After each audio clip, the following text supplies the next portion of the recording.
I think, yeah, green lights on. There we are, green light. Okay, I'm gonna call the meeting to order. If you would, please stand for the pledge.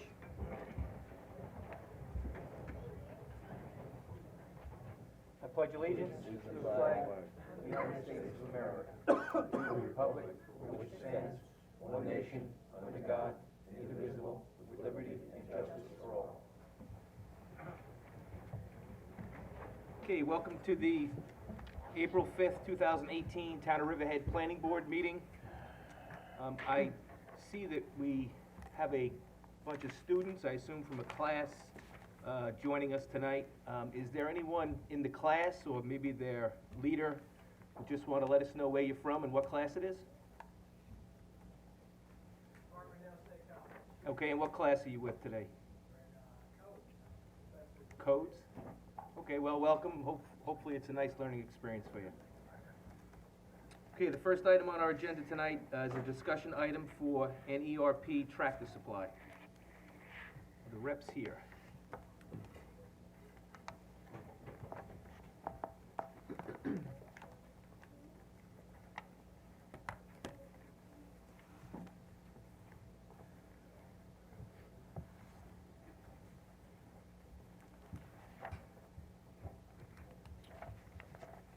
Good evening. Good evening. If you could just state your names for the record, please. Sure, I'm Jerry McCarthy, I'm with New York Commercial, I'm working with the brokerage on With New York who? New York Commercial. Ishwar Kusuri, I'm the consultant for Caledon Industries. Okay. All right, Greg, so we've got some information submitted from the last time they were here, right? Yes, we do. Mr. Casera is here. We're here to discuss the results of the environmental analysis that was done.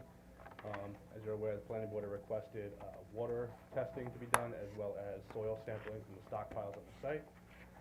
The applicant has submitted a report which describes the site's existing environmental conditions.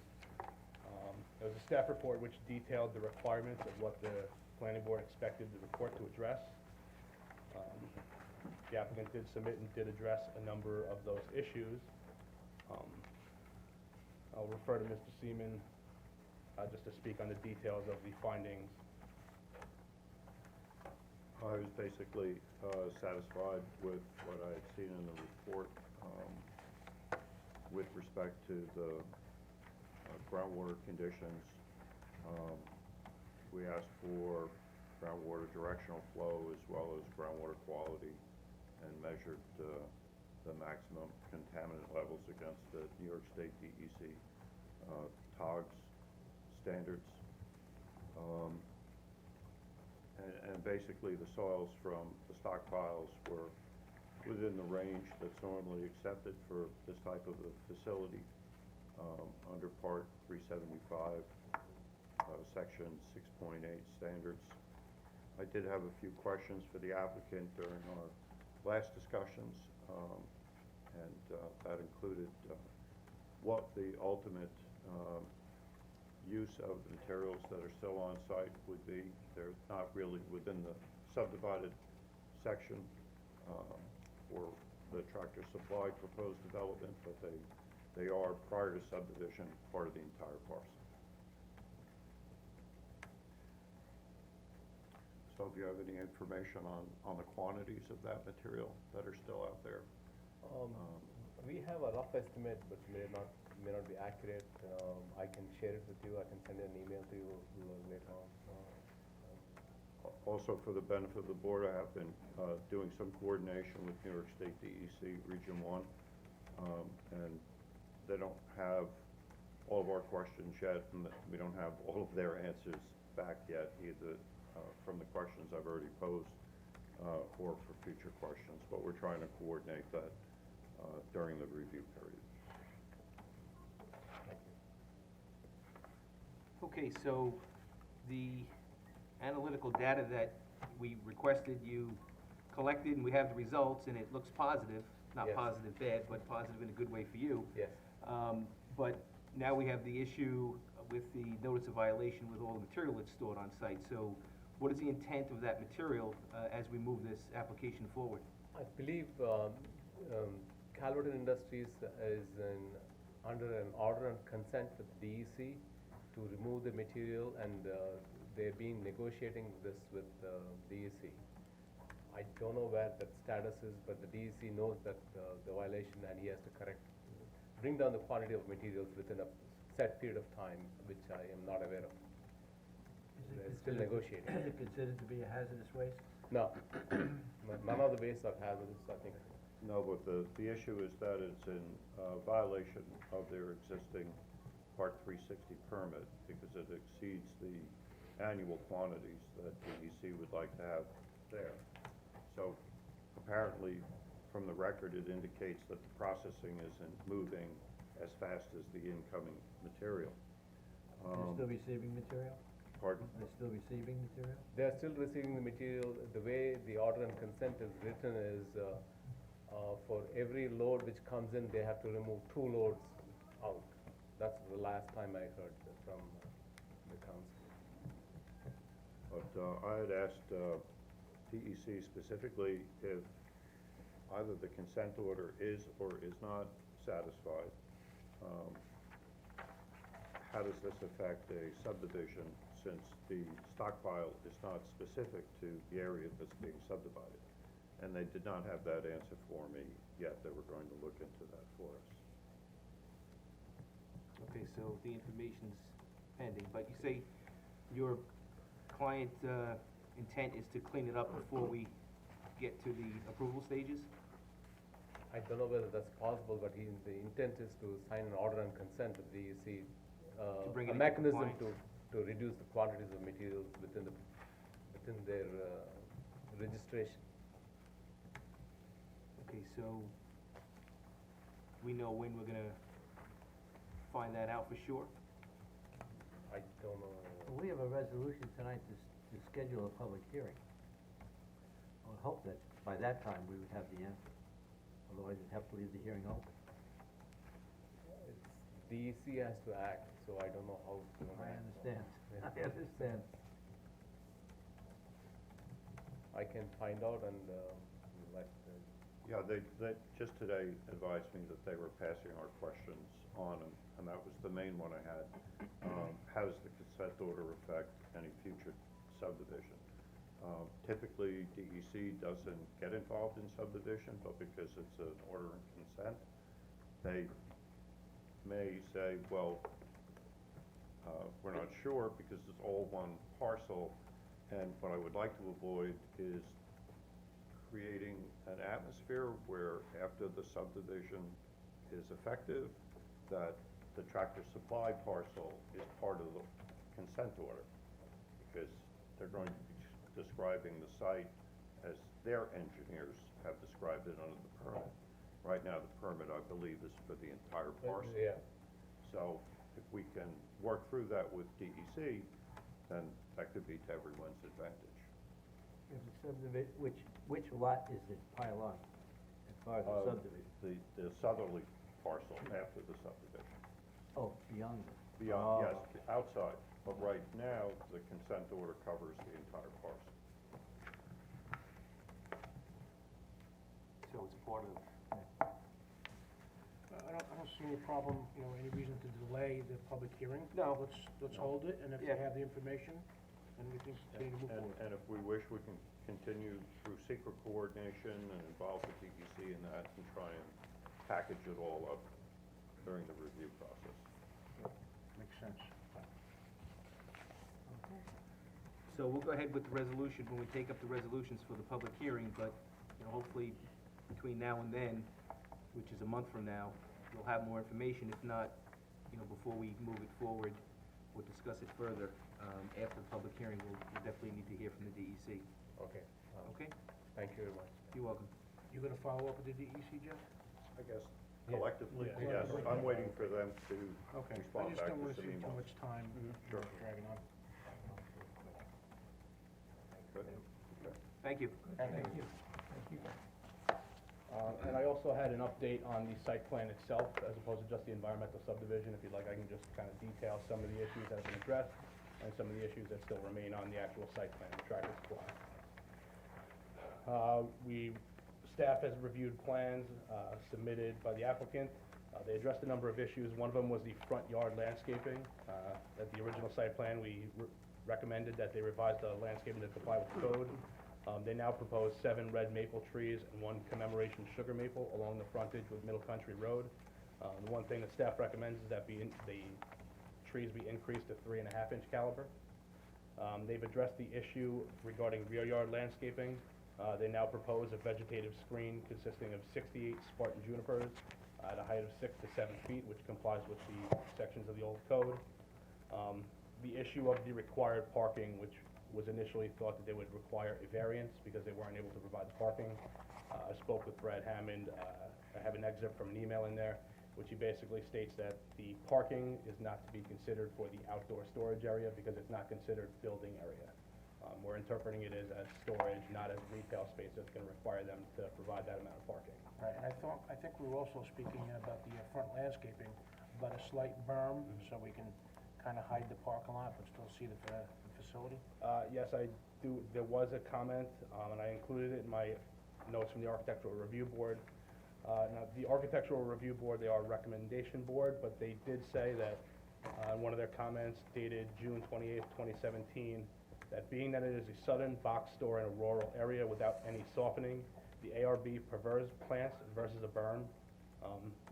So one of their recommendations was plantings as opposed to a berm. If you guys want, if the board would like to take that into consideration. We'll talk about it as the site plan progresses. Rear yard parking on the site plan was revised to comply with the 15-foot setback from any property line. The site plan was amended to include 3 loading berths, which all comply with the requirements of the code. They made changes to handicap parking and accessibility. Trash enclosure that was behind the building was relocated to be more conducive to traffic flow. The site plan was updated to include a 12-inch water main down the common roadway, which will allow for future development of that back parcel if it was ever to be developed. And the common roadway itself was designed to staff recommendations, to the standards of the industrial subdivision to allow just for future dedication, if ever. There were some minor issues that still needed to be addressed. Lighting color temperature on the plan was shown as 4,000 degree. Staff and the board has recommended 3,000. The height of the lighting fixtures needs to be lowered from 22.5 to 16. The site plan needs to be updated to show the easement along the common roadway, as well as an easement down that common roadway for the Riverhead Water District.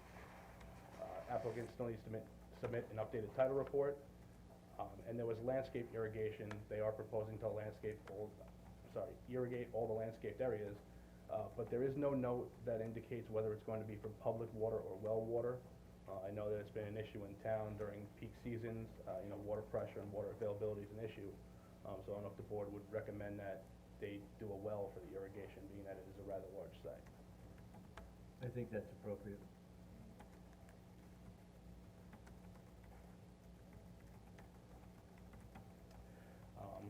Again, we included notes from the Architectural Review Board, and that's the update that I've got for you. So I see them writing pretty quickly. Did they receive a copy of your Yeah, report? I gave this was sent to Bowler Engineering, who's the design professional. You have it? Okay. I'm sure Boland's gonna be Okay. on top of it. Yeah, Bowler's on top of that. All right, do you guys have any questions? No, I think we're good. I think we are good.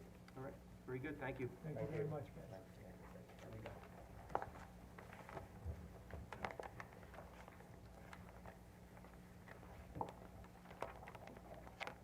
Okay, next item on the agenda is Great Rock Clubhouse expansion.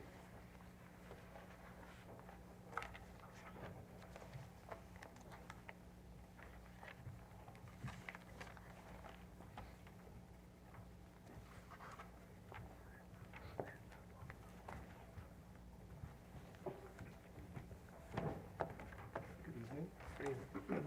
Okay, if you could just state your names for the record, please. Michael Cox, counsel to Fairway Drive Holdings. Thomas Wolford, engineer with Young & Young. Vic Pershanowski, consultant to the golf course. Okay, I know we got a couple letters and a report since the last time you were here, so if you wanna bring everybody up to where we all break? Yeah, so since we held the public hearing, there's been some correspondence between the applicant and planning staff. There was a memo that I sent to the applicant dated February 23rd, which kind of details some of the outstanding issues remaining with the site plan. One of the largest issues that staff has identified is the size of the outdoor patio. The existing conditions map on the site plan show that they currently have an outdoor patio of approximately 5,400 square feet. The site plan is now proposing a outdoor patio of approximately 4,600 square feet, which only represents a reduction of 760 square feet of the patio size. The continued proposal for this outdoor patio seems to be at odds with the stipulation of settlement between Great Rock and the town of Riverhead, which sought to take the outdoor events that were taking place at the site and bring them inside. That's one of the outstanding issues. To date, there's still been no mention of the proposed use of the expanded clubhouse or the outdoor patio. In order to fully contemplate the site plan, I believe the planning board needs to be informed of some of the intended uses of the clubhouse.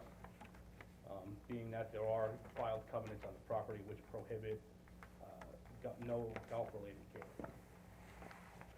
There were some engineering issues regarding drainage for the outdoor patio area, lighting fixtures on the site, as well as discharge of water that's taking place from the site in the vicinity of Deer Run Court, which abuts the golf course. I believe the applicant's engineer can speak to some of the design issues, but the more important issues were the covenants on the property and that outdoor patio size. Okay, so why don't we start with that? What's the need for such a large patio outside if you reach an agreement with the town? So the patio, while it may seem large, if you actually take a look at the site, initially the patio was square, which accommodated a outdoor tent very nicely. Now it's got some undulating curves on it which go more to the aesthetics of the exterior of the building as you look from the 18th hole, rather than being a place of public assembly per se. The intent is certainly not to put up a tent outside, nor can we without a permit from the town of Riverhead to do so.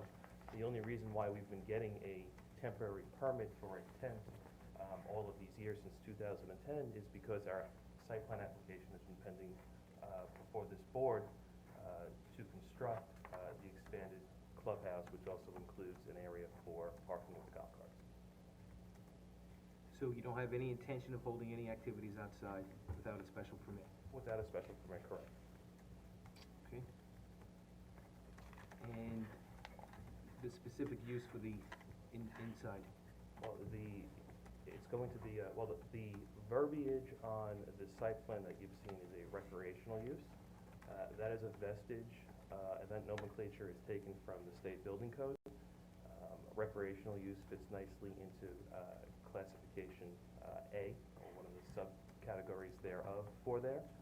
But like all other golf courses, the clubhouses in town of Riverhead, we anticipate on using it as other similarly situated clubhouses have, and continuing to use the area that we have outside for now inside, particularly for our golf events and things of that nature.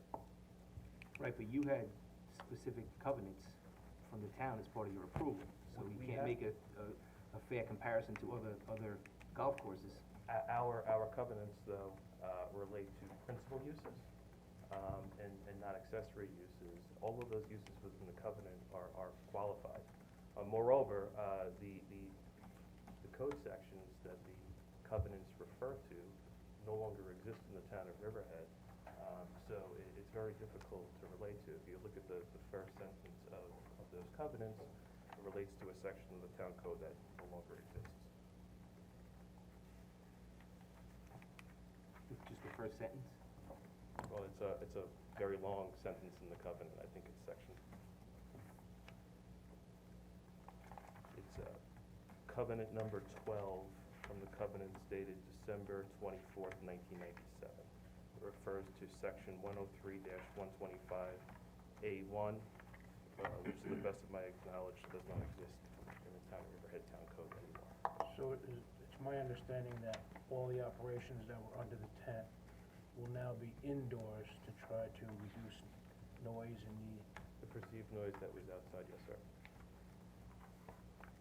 proceed? We haven't had any complaints since, ownership has taken over. We had a public hearing where we had, I don't know how many residents that complained about noise on the record. They were complaining about noise that acquired prior to the new ownership taking, title to it. We have no complaints in the file. When did you take over? April 2000, July of 2014. Past 3 years you've had no complaints. That's right. In terms of events, it's understood that the events that take place would be golf-related, certainly, but I'm concerned about other events such as birthday parties, weddings, etc. Right, those events already take place at the facility. We do have a restaurant on site, and again, they are accessory to the ultimate use of the property. The principal use of the property is a golf course with clubhouse and all of the ancillary items that come across with that. The intent is certainly not to shut the golf course and do just catering events. It's to continue doing what we are doing now, but just doing it inside instead of outside. Could it be said that most of the people that would use it would be members? That's correct.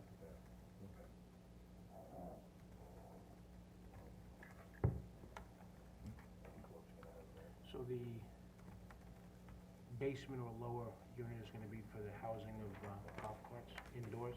Indoors right now. Right now, our golf carts are partially stored indoors, outdoors in a car barn area, along with some maintenance items that sit outside.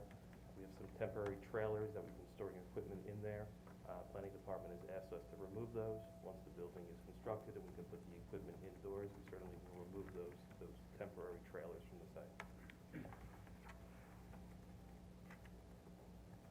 I also might point out with the stipulation of agreement, which I was involved in with the town of Riverhead, which is really the controlling situation here. We've agreed to eliminate the tent in writing and approved by a Supreme Court judge. This is not just something that the new owners or the attorney for the golf course now is saying. This has already been adjudicated in the court or rectified in the court. There's a judgment. We paid a fine. Golf course, previous owners paid a fine because we had a noise complaint on the original tent use, and there's stipulations in the stipulation of agreement, which we've agreed to, perpetuity, which control this whole proceeding. Honestly, personally, I think this has been thoroughly discussed. I understand what the stipulation says. Over and above what everybody might think, that's the controlling document here. The covenants have been on for over 20 years. There is not one inkling here for the new owners to even consider asking the town board to do anything with those covenants. We're fully prepared to live by those covenants. They're filed at the county clerk's office. They've been there for 20 years. I understand those covenants because I was on the board when those covenants were put on this property. So, and the new owners are doing everything they can to, operate a first-class operation. They put a lot of money into the place, and right now, the tent operation is tax-free to the town of Riverhead because we're a temporary structure. This came from the assessor's office who gave me the idea. Once this brick-and-mortar building is built, it'll be fully assessed and more property taxes will be paid by the golf course to the community. I don't like gray areas. Is it crystal clear that if the new building's constructed, there's not gonna be any music outdoors? Yes. Okay, that's crystal clear? Yes, Crystal clear. actually, it's in our stipulation of Yeah, agreement. I just wanna put it on the record. Well, the reason why that's important, because remember, there's a two-way street here. That stipulation of agreement is transferable to the new owners, okay? And that was put in there. I know there was a heavy discussion about that, but the attorney for the golf course at the time and the town attorney, Dawn Thomas, they wanted to make sure that it was transferred with the property, not just from one of, so the new owners that came in would say, hey, we're not stipulating, okay? That's the stipulation of that agreement. That's, again, that's nothing that we're volunteering. We have to. Yeah, And I the just town of wanted to make it Riverhead can clear. go back to court if we violate that and sewers. The answer is there'll be no outdoor music. All right, we would wanna make that clear in any approvals that we have, preliminary, final, we'll capture all that in the resolution, You know, we do so a it is clear.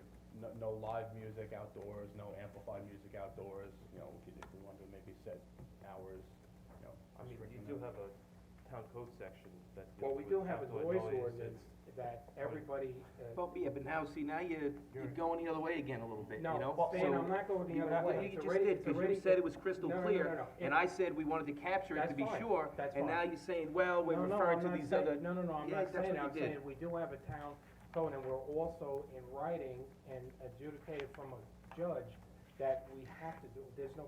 Okay, so if it's crystal clear, we're Yeah, just yeah, gonna make sure. sure, and we'll put it in any Right. resolution that approves it. So it's clear, and Fine. there's none of this debate, so we can Fine. avoid all that, Fine. okay? And then just one thing I'd like to clarify, being that the applicant has now stated on the record that there is no intent to erect a tent on the property, would the applicant be willing to, you know, file a covenant that says there will be no tent? Well, he said without a special permit, right? Put that as special, that's what it said. Right.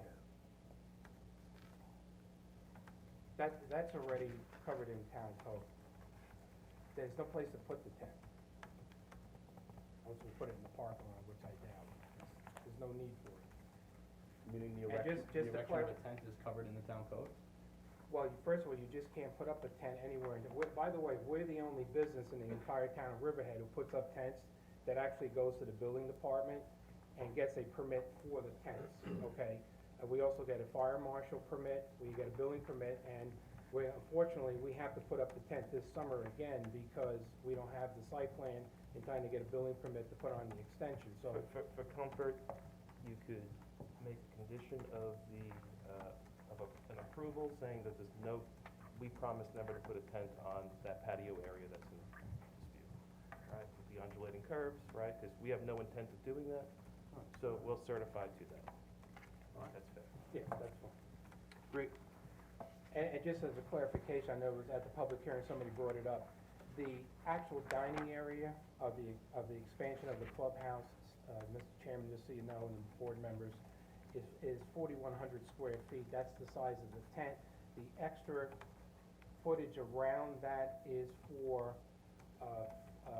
crowd control flow, extra lavatories, wait stations, and things that are not germane to the actual, but by the stipulation, we couldn't increase the dining area beyond the size of the existing tent. And that's in the plans that Gruber has, which the building department will be reviewing. So that dining area is no larger than the existing tent right now. So I think it's 4,100 square feet. Is this a members only club? No, it's open to the public. It's both. We have some memberships for tea times and open to the general public.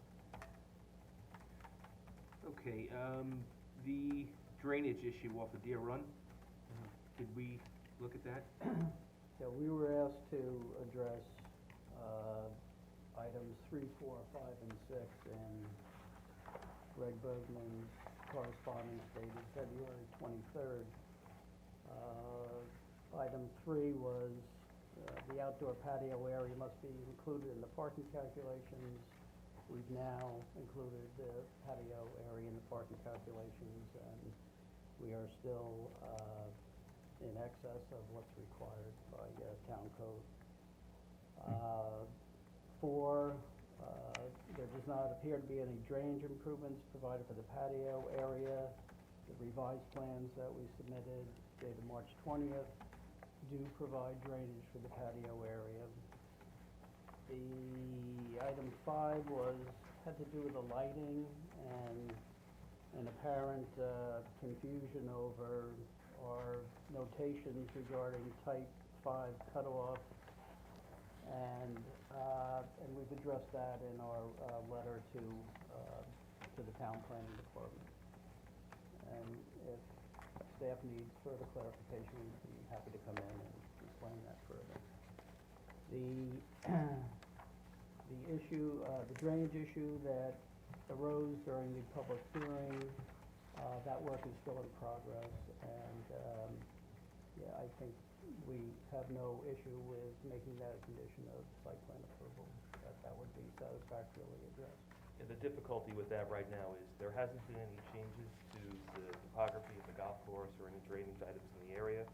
It's difficult for Tom and his company to do a full analysis on it right now because the ground is frozen in certain areas. We have, you know, obviously the weather and the snow and everything else. There's an area that I think we could take care of this fairly simply, but it just needs a little bit warmer weather to be able to really figure it out. Okay, So we can make that part of the condition of Fine. approval for the site plan, and we have to, in order to get a CO, we would have to have that completed. anything else, Greg?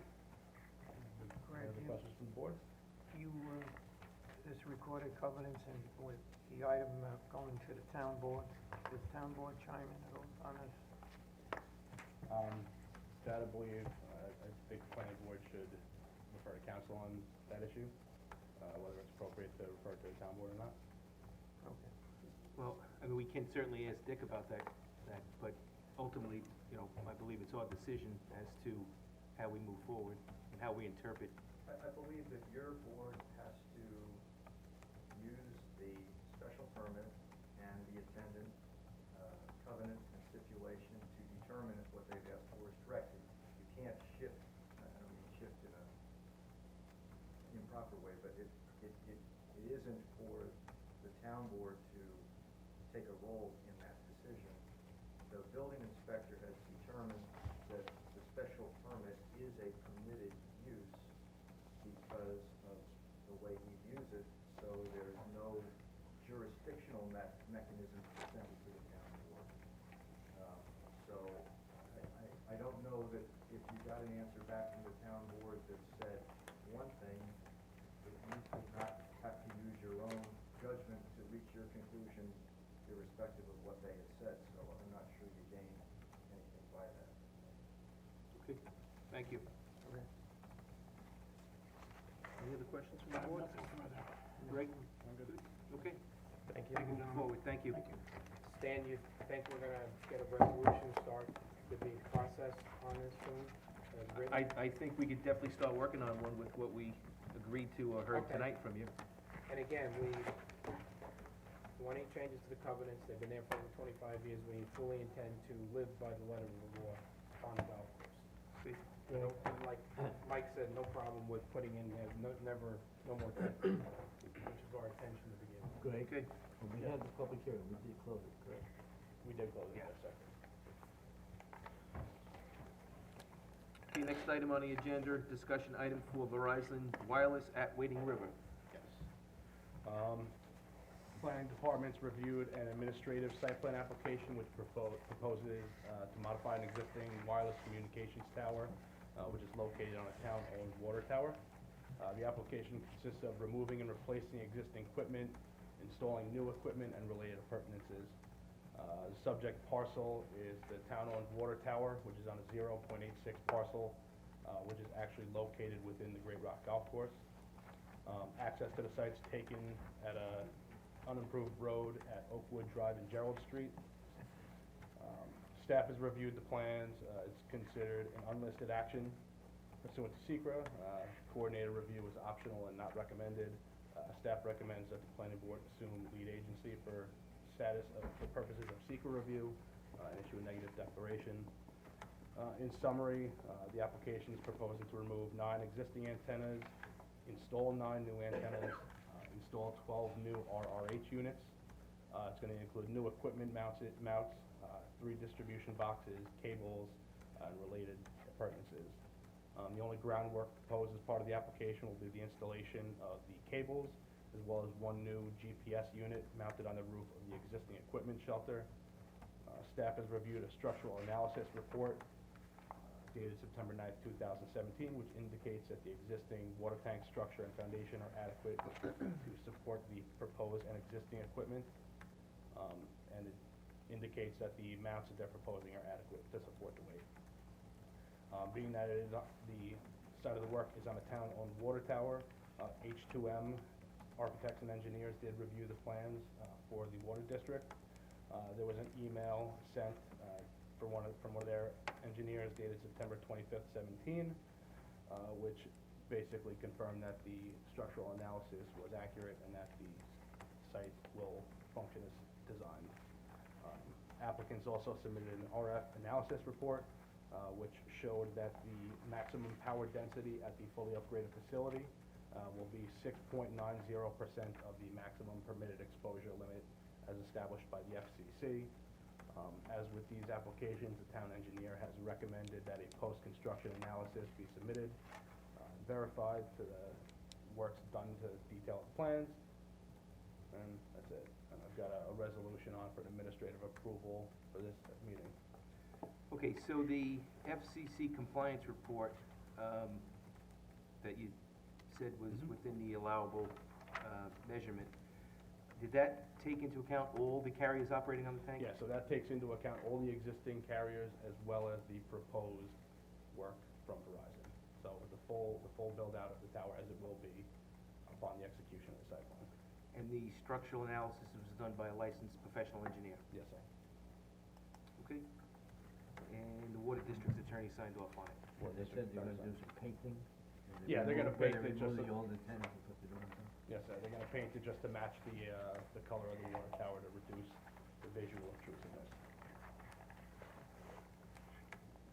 Okay, any other questions? No? All right, thanks, Greg. Good job, Greg. Next item on the agenda is Bright and Early Discoveries. Are they here? Here?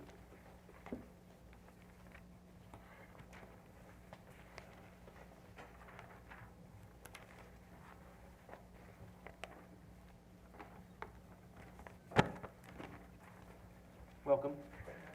You just state your name for the record, please. Sure. Jennifer Lamina. Jennifer?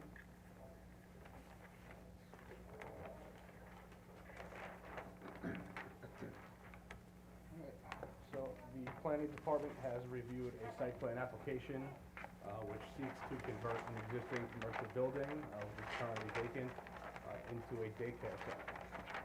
It's a rather minimal application. The site plan is only proposing, the subject parcel is located on the northwest corner of Northville Turnpike and Elton Street. The site plan right now is just proposing to cut out approximately 2,100 square feet of the existing parking lot to create a playground, which is going to be surfaced with mulch. They're proposing to create a fenced outdoor area in the front of the site, which will be screened by 5-foot tall arborvitaes.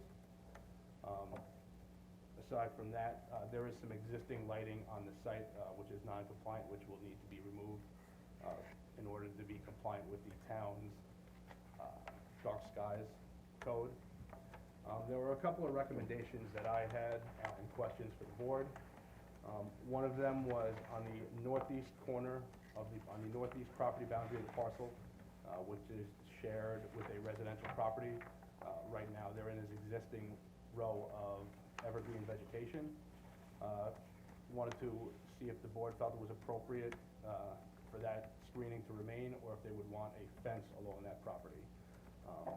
The evergreen buffer itself is pretty substantial, but I didn't know if it was appropriate to put on some additional, being that it is. Is the playground fenced? Yes. The playground is fenced. Okay. What is the purpose of the outdoor area? It's required by Office of Children and Family Services. Any childcare facility requires outdoor time, so it's a requirement in order to operate. In other words, different than the playground, a separate outdoor area. We don't have a current playground area. Yeah, well, that's what you're going to construct. Right, And then you also have the outdoor area, so they're required to have both. right.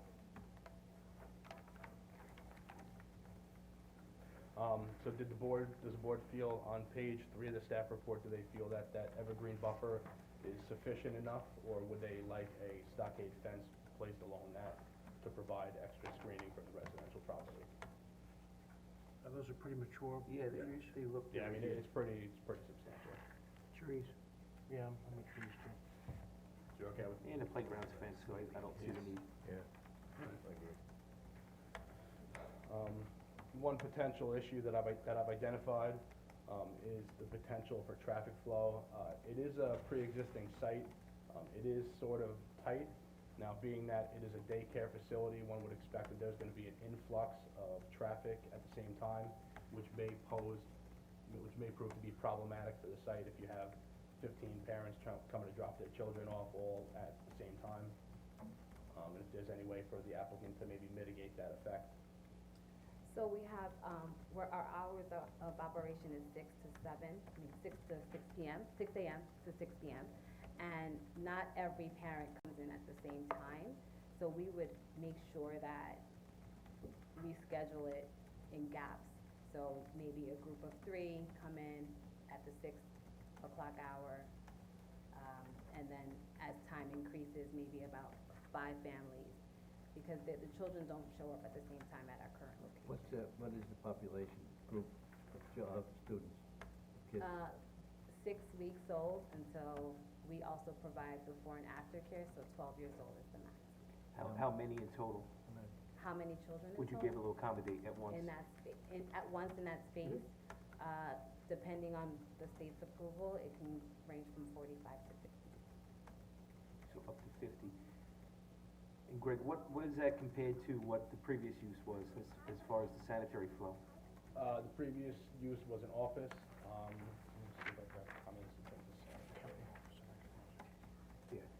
Yeah. Noted that in the building department comments, there is no mention of an issue with sanitary. I believe it was gonna be less than the proposed use, but I can find that out. Oh, it's in a sewer district? Okay, even better.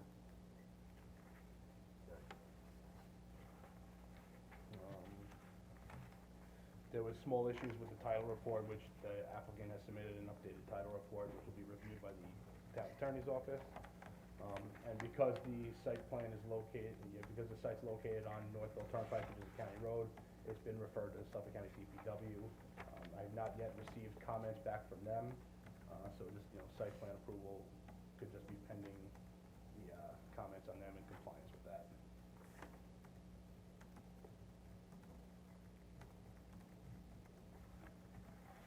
Is that it? Yeah, I do have a public hearing resolution on for this meeting, which would schedule a public hearing if the board is satisfied for May 3rd. Would it be possible for me to, post the hearing at my expense In Newsday? in the newsday? Would that be Now, something? I believe the applicant is operating under some time restrictions, with the kids waiting to be enrolled. I know the board has, in certain circumstances, allowed the applicant to pay for the expense of posting the public hearing notice in Newsday. Right now, the resolution is scheduled to have the public hearing, I believe it's May 3rd or May 4th.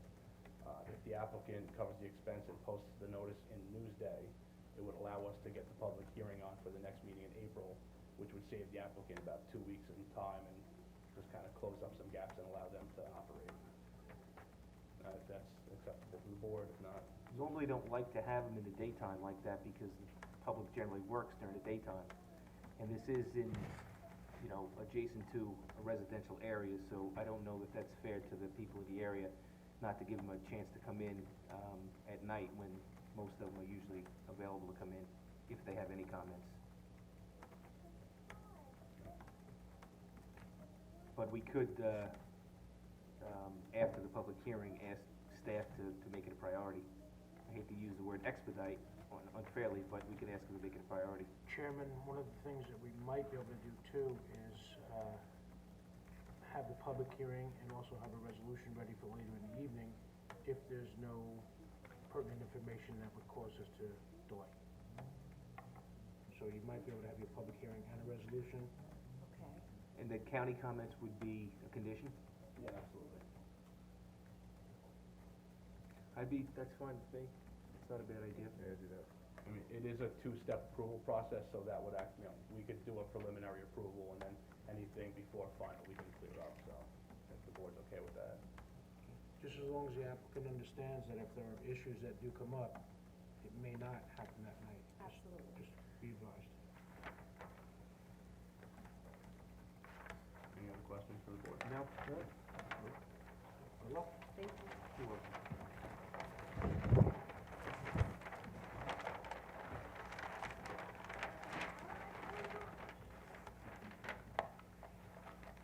So you brought two of the students with you, right? Okay, just a. What's your name? Guess what, you're on TV. Okay, just a. All right, buddy, all right, buddy. Let's go.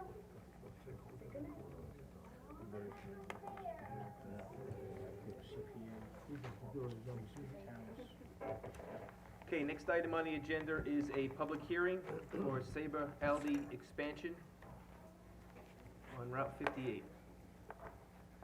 Mr. Chairman, an issue has arisen which I'd like to discuss with the board before you open the hearing. This is an administrative site plan process review, and the board is elected to hold a public hearing tonight.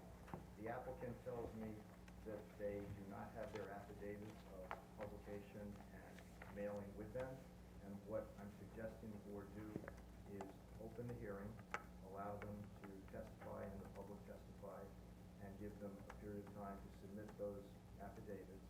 If it turns out that they're not able to submit the affidavit, for whatever reason, that the hearing be left open tonight and not closed, so that at your next meeting, you could reopen the hearing and close it, or reopen the hearing, in the event that they need to send those notices. Okay, but, They've been trying to contact their office, and the secretarial staff that sent the notices, she can't get her on the phone, so she forthrightly will not say that she knows they were mailed. Right, She but- didn't perform. but the understanding is it has been, everything was properly done. That's my understanding. Okay, fair enough.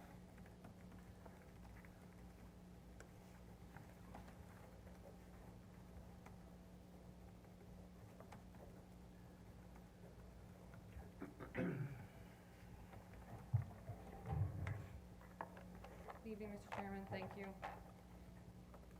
My name is, Courtney Riley, I'm from VHB Engineering.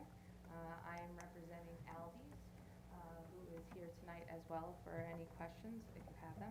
The project is located at 1575 Old Country Road, also known as the Sabre property. Has currently on it Christmas Tree Shops, Five Below, Dick's Sporting Goods, Aldi's, nail salons, Rosa Mexican Grill, and Buffalo Wild Wings. The site plans have been submitted to the planning staff, and the staff has had a couple questions, which we're going to answer tonight. The project is just for the Aldi's addition. It is 896 square feet, and that's in gross floor area. The project will extend 12 feet from the rear of the property.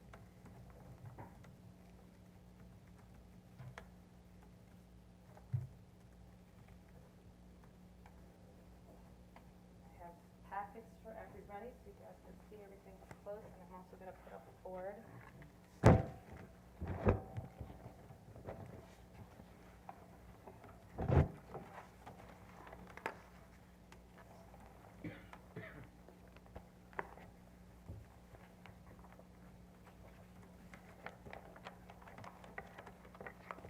So as you can see, this is a minor addition to the back of the Aldi's.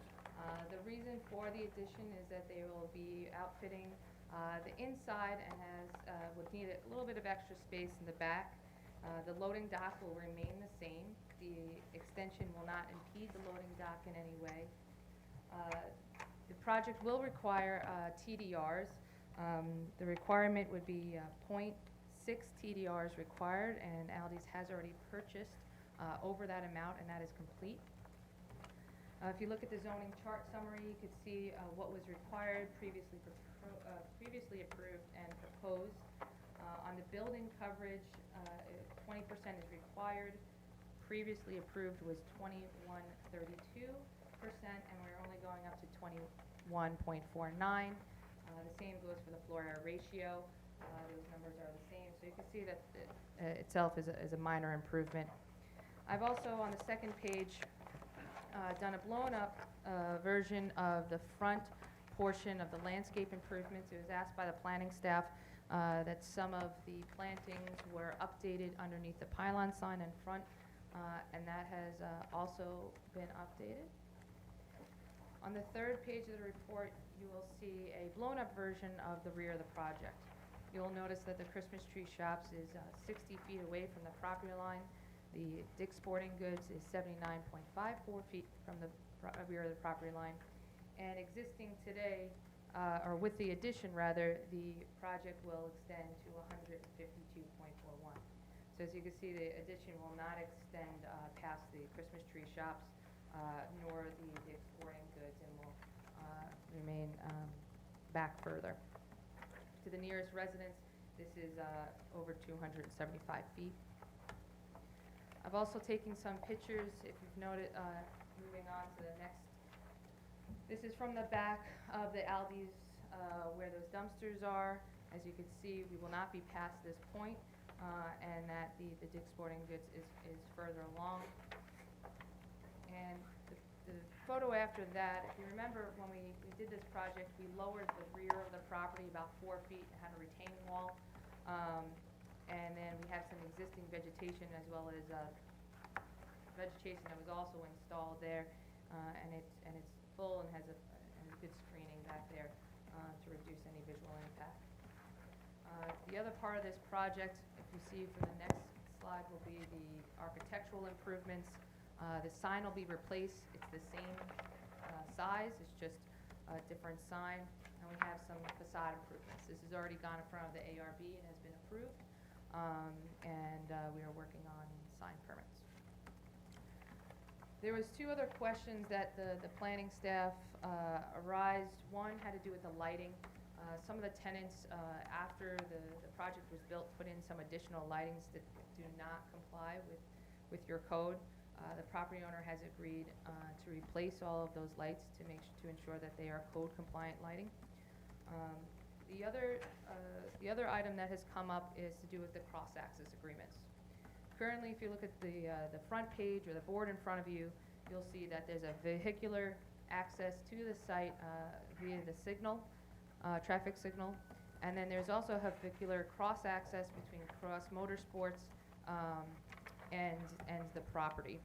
This is actually at the request of Motorsports. I don't know if you remember from 5 years ago, they had wanted that cross-access, and the property owner obliged and put it in.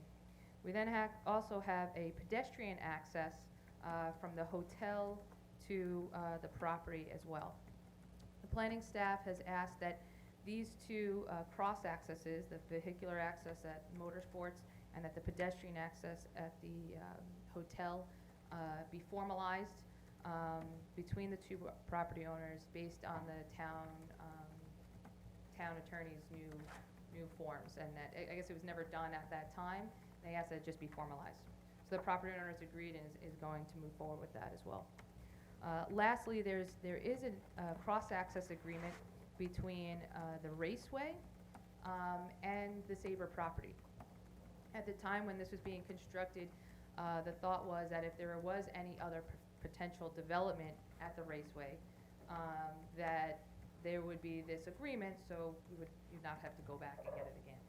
So it's at the request of the planning staff that I guess some of the language has changed from the town standard cross-access agreement, and the planning staff has asked that the cross-access agreement be updated to the newer language. The property owner has agreed, pending, assuming that the Riverhead Raceway will also still agree, and are working with the town attorney's office to formalize that. So that completes my presentation. Like I said, I'm here to answer any questions that you have. We also have a representative from Aldi's also to ask if you have any other questions. Well, you make our job easy when you agree to everything. We try. But I do have a, excuse me, a question on A1. You said from the nearest residence to the back of the building is 275 feet, but that's existing. What would it be after your extension? So it's actually the same line. It's the dimensions just pulled out, but that's the dimension to the proposed. Okay.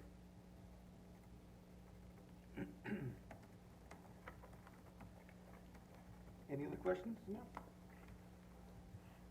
It's a good burn. And is this gonna be expansion of the store itself, or just the storage space? Compressors or something?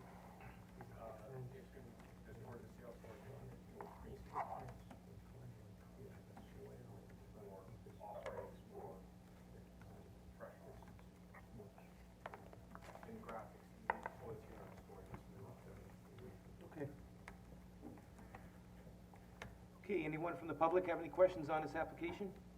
Anyone from the public? Okay, so we're gonna leave this open, until you certify the posting. Understood. And I did speak with Karen this morning, because this was administrative, the thought process was to do this, we would not have to go through preliminary and final, just so you guys are aware as well. And then hopefully, on that same night, if we can't produce the documentation, that we would open it up to the public, and then potentially even have the resolutions in the same night as well. Sure. Thank you. Okay, are there any comments on the resolutions before we vote on the resolutions tonight? Any public comment on the resolutions? Okay, number 1 on the agenda. I'll move resolution number 23, which claims lead agency and negative deck seeker for administrative approval of the wireless, Verizon Wireless in Waiting. I'll second. Okay, motion made and seconded to approve resolution 23 for Verizon Wireless. All in favor? Aye. Aye, opposed? Resolution's approved. Number 2 on the agenda. I'll move resolution number 24 of the Red Planning Board for NERP Tractor Supply subdivision to schedule a public hearing for a 3-lot minor subdivision. So moved. Second? Okay, motion made and seconded to approve resolution 24 for NERP Tractor Supply subdivision to schedule a public hearing.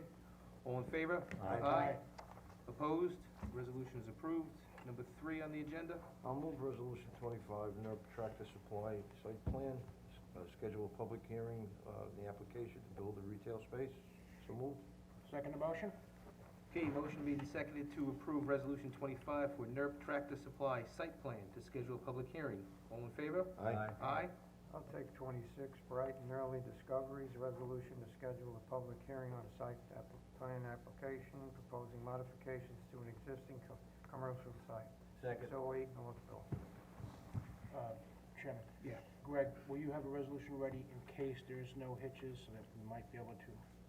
I mean, if that's the board's That's fine. desire, yeah, and, you know, If there's issues, we'll have to, we delay it, can pull but and if there's table the no resolution issues- Right. if there's any. We will act on it. Thank you. Do we have a second? Yes, I do. Joe? Okay, motion made and seconded to approve resolution 26, schedule a public hearing for Bright and Early Discoveries. All in favor? Aye. Opposed? Resolution is approved. Number 5 on the agenda. 27, I'll move that.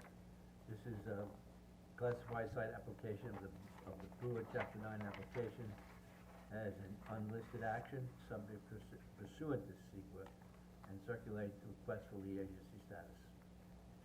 Second the motion? Okay, motion made and seconded to approve resolution 27 for chapter 219 for Philip Brewster. All in favor? Aye. Aye. Opposed? Resolution is approved. Number 6 on the agenda.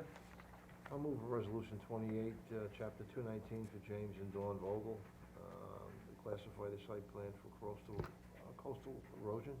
So moved. Second. Okay, motion made and seconded to approve resolution 28, chapter 219 for James and Dawn Vogel. All in favor? Aye. Aye. Opposed? Resolution is approved. Yes, on this application, though, I hope we would be able to get some discussion from the applicant or the applicant engineer based on the comments of our engineer. I think we need to have a discussion.